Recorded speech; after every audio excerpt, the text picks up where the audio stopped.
and also what I can only describe as round kneecap bones. It's a type of sesamoid bone that we call the patella to create like a crown. Like crown for the King of England crown, like an actual crown made of human bones. It's really creative, actually.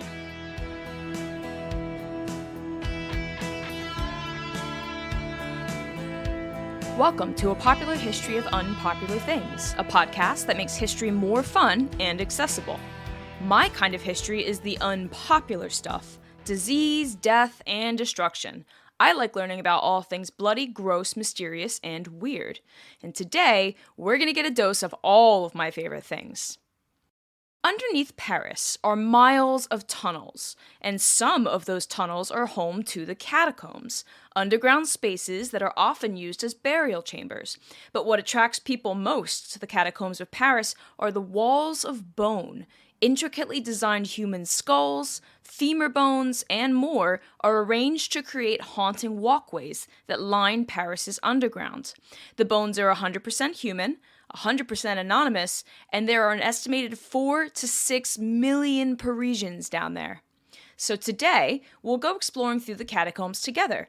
I want to get a sense of why the catacombs were built, where the tunnels came from, why there are so many bodies down there, and also see if they're unique. Are there other burial grounds out there that are artfully lined with human bones?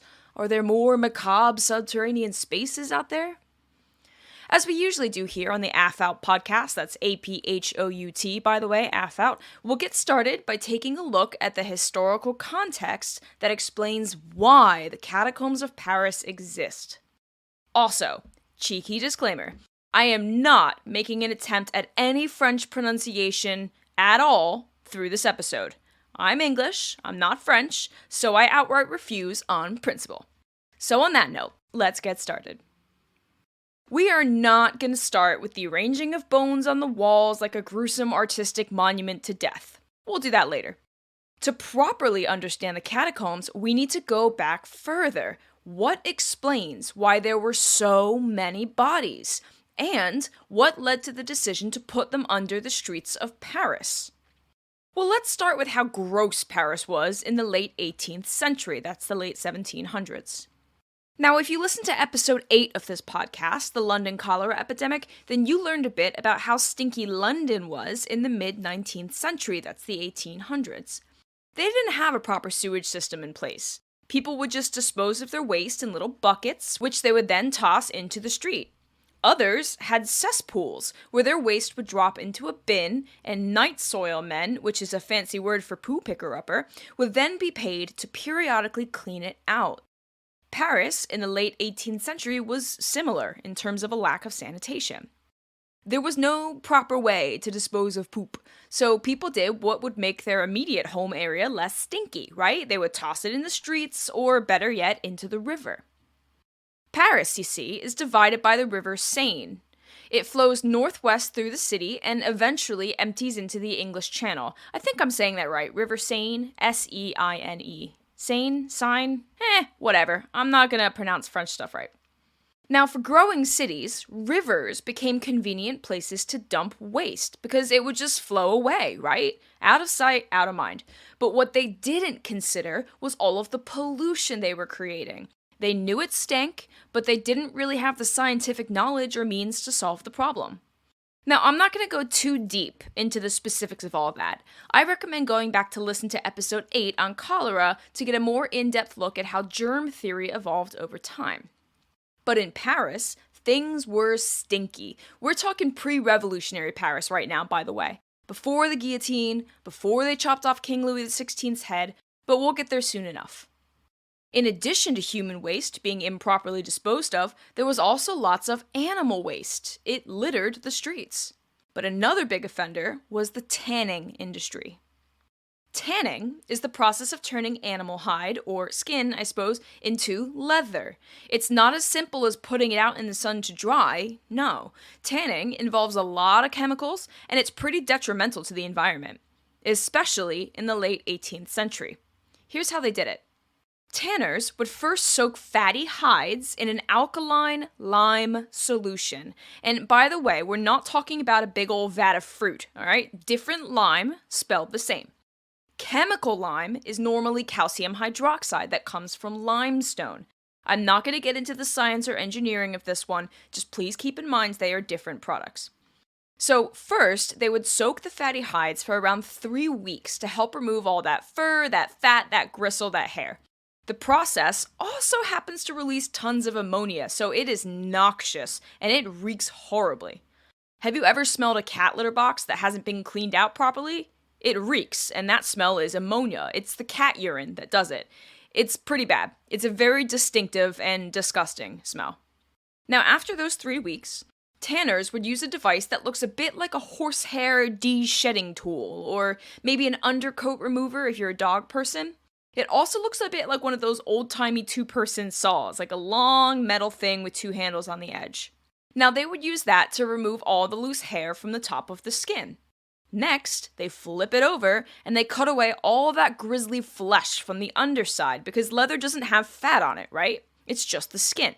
All the fat, the flesh, and the sinew needed to be removed. It also stinks, by the way, from the 3-week liming process. Just rotting, gross animal flesh soaked in chemicals. Ugh. Now, old school tanners, from this point, would then use a mixture of dog feces, bird droppings, and hot water to release any bacteria and get off any excess lime.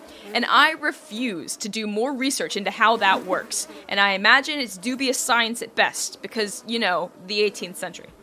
Now, after its poop bath, they would mix it with human urine. And there was plenty of urine to go around. You just go to the corner and find the nearest chamber pot, right? Free materials. And I, again, refused to research what they thought human pee would do to help the tanning process. I mean, I'm sure there's a science there involving the ammonia or the uric acid. I just really don't want to add that to my already really strange Google search history. But anyway, the hide is immersed in poop and urine, and other gross things, by the way, like animal brains and livers, and eventually the thing is ready to go. You can sew it together at this point, or stretch it out, and then leave it to dry, and then boom, you got leather. If you want to speed up that drying process, you can also use smoke. The phenol from the smoke helps with tanning. And if you're fancy, you'll polish it afterwards to keep it all smooth, right? You don't want it to get all hard and crusty, but either way, at the end, you've got leather. Now, the problem here is that not only does tanning produce that noxious, disgusting smell, but all of the previously mentioned ingredients, the poop, the lime, all of it, were just dumped into the river when finished. And as Paris grows larger over time, more tanning industries open up to cope with the growing demand for the product. At one point, East Paris had over 30 tanneries, and they were all dumping straight toxins into the river. The more people migrate to an area, the greater the number of polluting industries, like tanneries, opened up, but also the greater amount of general waste produced by the larger population. Without a legitimate sewage system, the stench problem only got worse over time. And then, in 1789, the French Revolution began. Let me give you a brief background of the French Rev and how it relates to our story on the Catacombs of Paris. Pre-revolutionary France was politically and socially organized into 3 basic classes. The French clergy made up what we call the First Estate. They were the Roman Catholics, and it was probably about 0.5 to 1% of the French population. Around 100,000 archbishops, bishops, priests, monks, friars, and nuns. They did not have to pay taxes, but they did receive 10% of the taxes through tithes. The Second Estate was the nobility, so members of the royal family and people who held titles like duke and duchess and count and baron, those people. They also did not pay taxes, but were given special privileges and made money somehow without really having to do much work. They made up about 2 to 2.5% of the population. The Third Estate, so the remaining 97.5%, everyone else. Peasant farmer, Third Estate. Wealthy merchant class bourgeoisie, Third Estate. Parisian tanner over on the east side, Third Estate. They were the ones paying taxes, and a good chunk of this Third Estate was made up of the poor who really couldn't afford to pay them. Meanwhile, clergy members and the nobility are living it up, wearing the finest imported silks and linens, throwing huge parties. It was a big slap in the face to the commoners. A big part of what led to the French Revolution was this really obvious display of social inequality. The rich don't need to pay taxes and in fact receive tax money from the poor. The political system also worked so that each estate got one vote when it came time to deciding things. So the first and second estate always voted together, blocking out the third estate all of the time. Nothing would ever change with this system in France. So, long story short and simplified, the people rebelled. On July 14th, 1789, Parisians stormed local armories and grabbed guns, then marched towards Bastille Prison in Paris. They freed all the prisoners there and began cheering in the streets, because this was the first symbol of the people fighting back and winning against the old regime that kept them poor and unequal. Let's go Frenchies. Now at this point you may be thinking, but Kelly, what does this have to do with the catacombs? Patience, my friends. I always bring it back around to the main idea. So the big theme of the French Rev was equality. It was part of their slogan, right? Liberté, égalité, fraternité. Liberty, equality, fraternity. And one of the things made more equal during the French Revolution was the manner of executions. In pre-revolutionary France, even the death penalty was rife with inequality. If members of the first and second estates were executed, they were beheaded, old school style, with a sword. They would be kneeling, and from behind, the executioner would raise his arms and swing a sword with all of his might, chopping the head off from the body in, hopefully, one fell swoop. It would be a horizontal cut, if that makes sense, like straight through the neck. Did this sometimes go wrong? Oh, absolutely. If the pressure of the moment got to our executioner friends, or if they just didn't hit at it properly, the swing wouldn't go all the way through. Sometimes multiple hacks would be required. All the while the person is screaming bloody murder on the floor. It's rough. It was rough. But most of the time, the executioner was good enough to do it in one swift movement, and that was that. It's gruesome, but it is nothing compared to what the commoners got. For the third estate, death would come in one of three ways. They could be hanged, which should be self-explanatory by this point. They could be burned at the stake, which should also be self-explanatory at this point. Or they could be broken on the wheel. Let me explain. The breaking wheel was literally a wheel, a big old wheel that came off a horse and carriage, about the size of a man, one of those big wooden ones. And it could be used in several ways. Sometimes you might just be bashed with this thing until you died of blunt force trauma. But usually, your arms and legs were broken with it, and then woven into the spokes of the wheel. The idea was to cause immense pain, not just get death over with as quickly as possible, like with the rich people. So the wheel would sometimes just be straight dropped on your limbs. The thing is heavy enough to just crush them outright. So after all of your limbs are broken, you get braided into it, and then the whole wheel is stuck up on a pole, so your mangled body would be facing the sky. The executioner might use a garrote or a thin wire to strangle you at this point. Sometimes they'd decapitate you. Other times, they would light a fire under the wheel. But either way, your body was left up there after death, and birds and other scavengers would feast on your rotting flesh. Yum! Oh, by the way, the method of execution depended on the crime, if you were wondering which one you got assigned to, right? Murderers and rapists were usually put to death on the wheel, while thieves were more commonly hanged. My overall point here is that even in terms of executions, the French suffered from inequality. But there was a fix for that. The French Revolution was a general overhaul of all things unequal within the old regime, and death was one of those things. The guillotine, which can actually be traced to the 16th century, that's the 1500s, was a device that physician Joseph Guillotin first recommended as an equal method of execution. Nobility and commoners alike would be put to death in the same way. It was named after him for this reason, but please know that he didn't actually invent it. Now, if you've never seen it, the guillotine is an angled blade set at the top of a wooden frame. The soon-to-be executed had his or her head locked in a pillory at the bottom. Think those old-timey stocks, right? Where the head and the arms were locked into a board of wood with appropriately sized holes. It was that, but only the one hole for the neck to fit through, and it was locked, of course, so you couldn't pull it out at the last second. The executioner then released the blade, all 77 pounds of it, that's 35 kilos for my European friends, and it falls 7 feet down the frame and cuts right through the neck. Because the blade is at an angle, it won't get stuck. It's a clean, quick, efficient cut. And although we can't exactly interview the victims after the fact, scientifically, it cuts the head off faster than your nerves can process the pain, which means you don't feel the actual cut. You feel the fear leading up to it, but no actual pain. Oh, fun fact. It's estimated that the human head has enough blood in it after being guillotined off that you maintain consciousness for like 5 to 6 seconds. Neato. I bet that's really, really terrifying. The guillotine, though a gruesome spectacle, was meant to be a more humane and equal way of performing executions. It was first used in 1792, and its last recorded use, you may be surprised by this one, was 1977 in France. Quick tangent.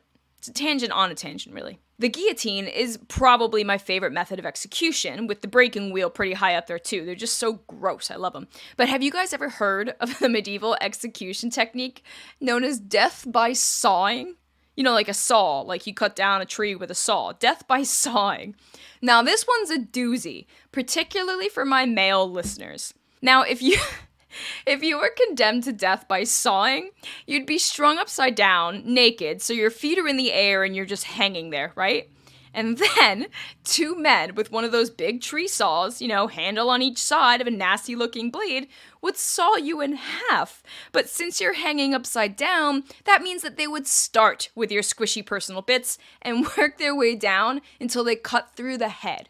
Yikes. I mean, it's bad for both sexes, but I just feel like it's worse for you men to have to imagine being cut, that thing first. And anyways, now that you're thoroughly skeeved out, let's go back to France.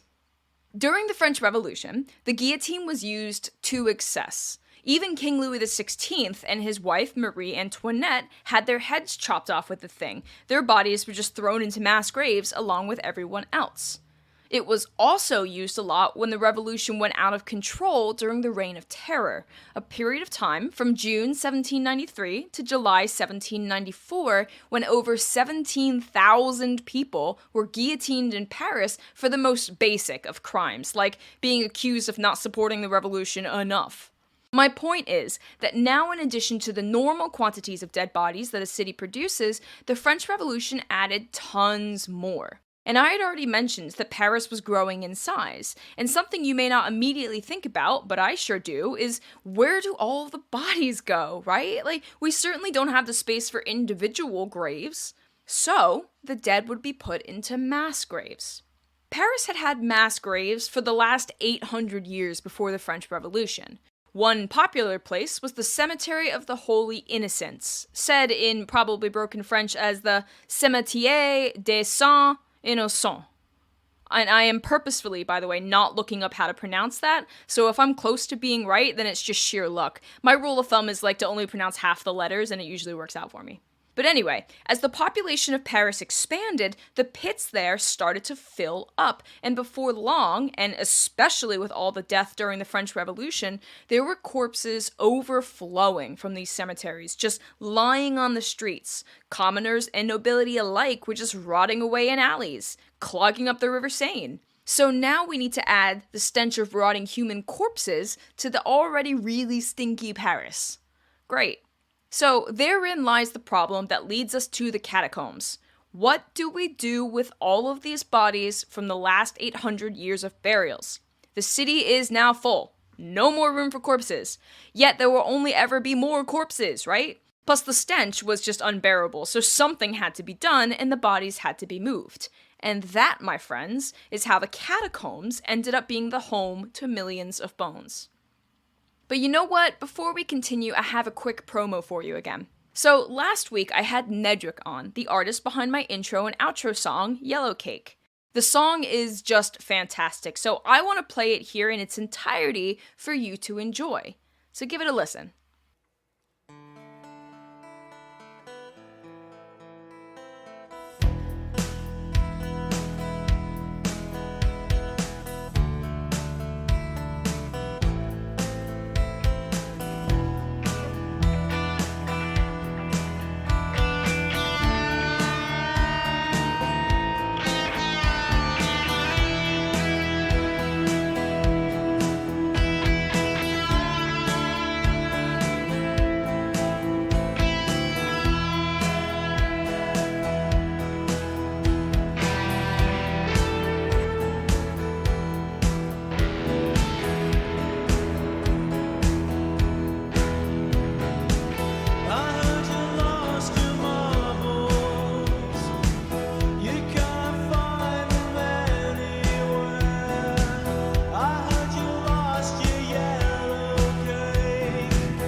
You can listen to Yellowcake and more of Nedrick's music on any of your favorite streaming services. You can also click the link in the podcast description.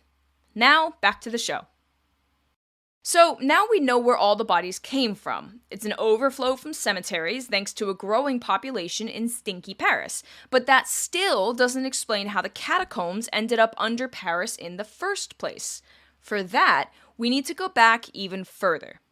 Paris sits on top of limestone and gypsum deposits. Now, this was potentially discovered by the Romans, who were known for using limestone in their cement. The Romans used concrete to build everything, and it was much better than the concrete we use now, by the way. Science only recently, and I'm talking like a few weeks ago, figured out why Roman concrete is better than our modern concrete. Their mixture is designed to react to seawater, forming minerals and crystal structures that actually help heal or stitch up any cracks. It actually becomes stronger over time. Our modern concrete is inert, meaning it is built so that it doesn't move. It's just a big old chunk of cement and sand and limestone, clay, chalk, and rocks. We don't want chemical reactions because they will make cracks in our concrete, and when our concrete cracks, it will crumble over time. Our concrete sucks, basically, when we compare it to the ancient Roman stuff.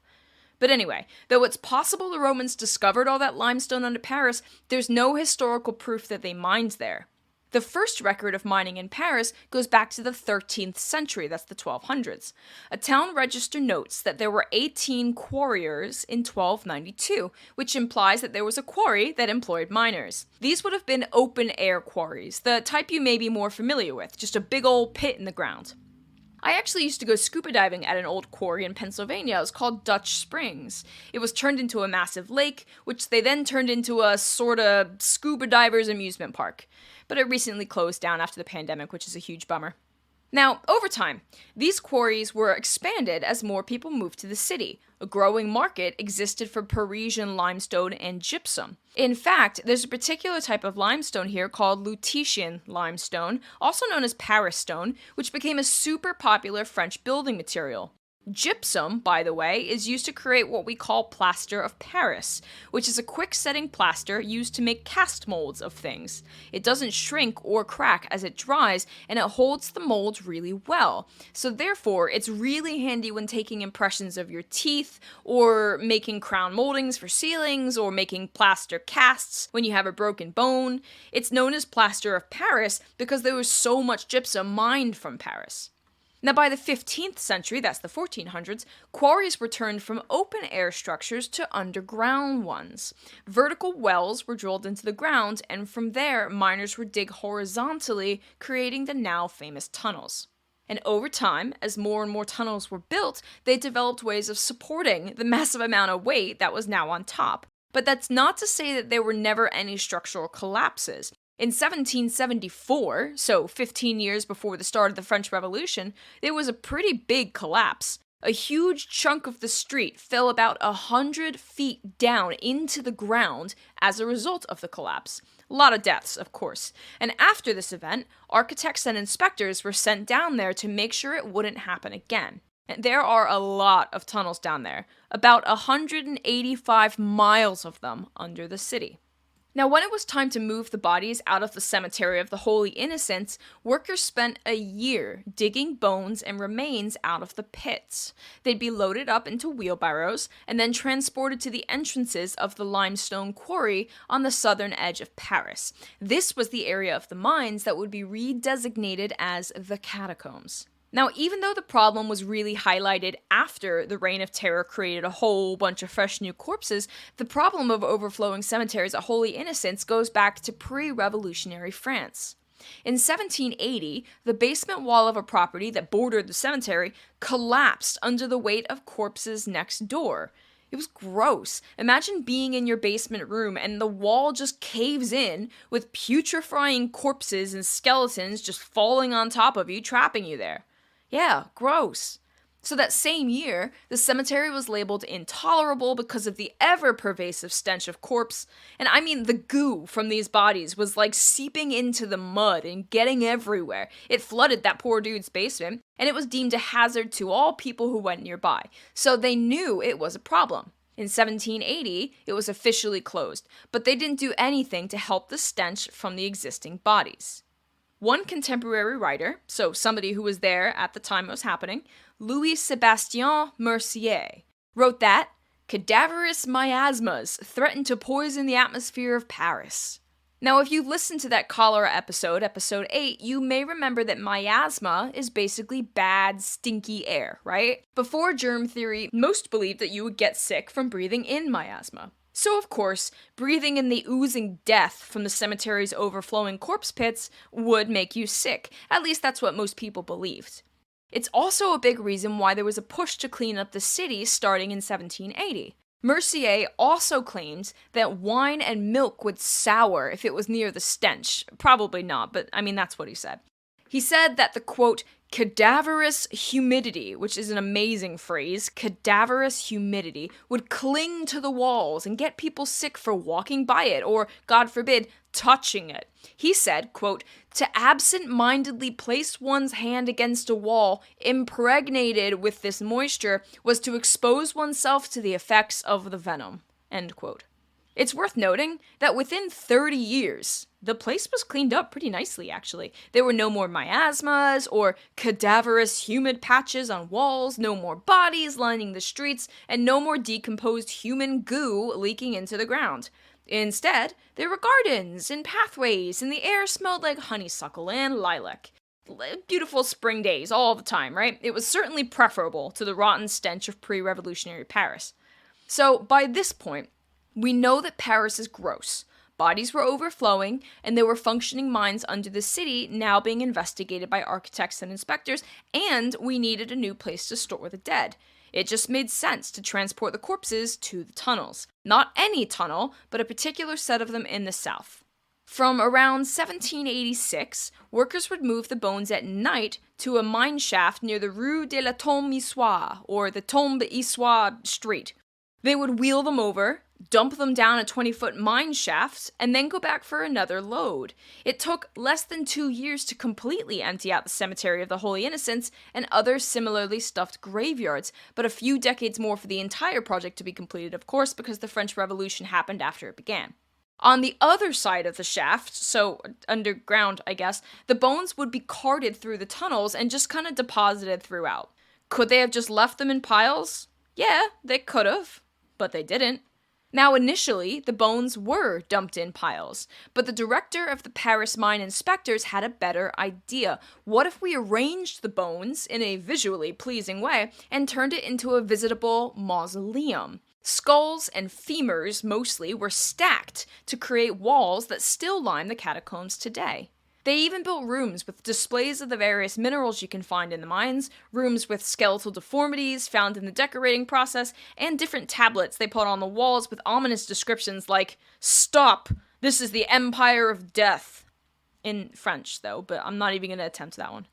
These old mining tunnels were transformed into a great ossuary, which is a room where the dead are placed. They became the famous Catacombs of Paris.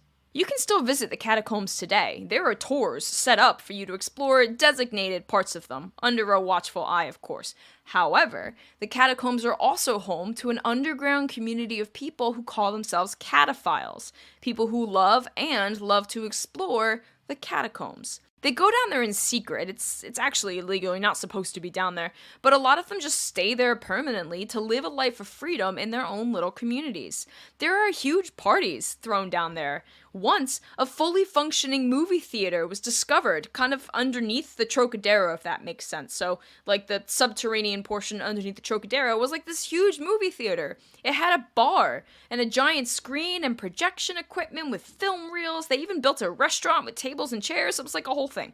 Speaking of movies, movies have been filmed down there too. The two that I can think of off the top of my head are As Above, So Below, which came out in 2014. Super meh horror film, by the way, you're not missing much. The other one is older, it stars Pink, and it's just called Catacombs from 2007. Also very meh. But they both explore the otherworldliness of this underground ossuary, and they're both bad horror movies, I guess. As of now, As Above, So Below has a 28% on Rotten Tomatoes, while Catacombs doesn't even have a proper critic score, but it has a 22% audience score. So, yikes.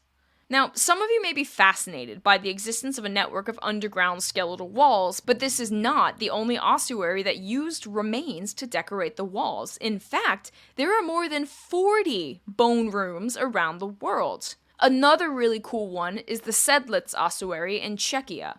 But unlike the walls of the Parisian catacombs, the Sedlitz ossuary has used bones to build some really fascinating structures. It's incredibly ornate.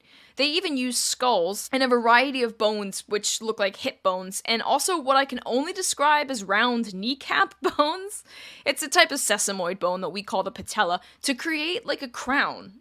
Like crown for the King of England crown, like an actual crown made of human bones. It's really creative, actually. Now, the Sedlitz ossuary has, and I am quoting directly from an Atlas Obscura article here, quote, a splendid bone chandelier composed of almost every bone in a human body, 2 large bone chalices, 4 Baroque bone candelabras, 6 enormous bone pyramids, 2 bone monstrances, which are vessels used to display the Eucharist host, a family crest in bone, and skull candle holders. Festively looping chains of bone are hung throughout like crepe paper at a birthday party. End quote. Oof. So, that was your brief history of why there are catacombs made of human bones beneath Paris. And if you ever end up there, let me know what it's like. It's a bucket list destination for me, for sure. Thanks for joining me for this episode of A Popular History of Unpopular Things. My name is Kelly Beard, and I hope you've enjoyed the story of the Catacombs of Paris. Thank you for supporting my podcast, and if you haven't already checked out my other episodes, go have a listen. I referenced episode 8 a lot today, the London cholera epidemic, so if you like disease history, go give that one a listen. Or perhaps episode 12 on corpse medicine, which is exactly what it sounds like. Now be sure to follow my podcast wherever you listen so you know when new episodes are dropped, and stay tuned to get a popular history of unpopular things.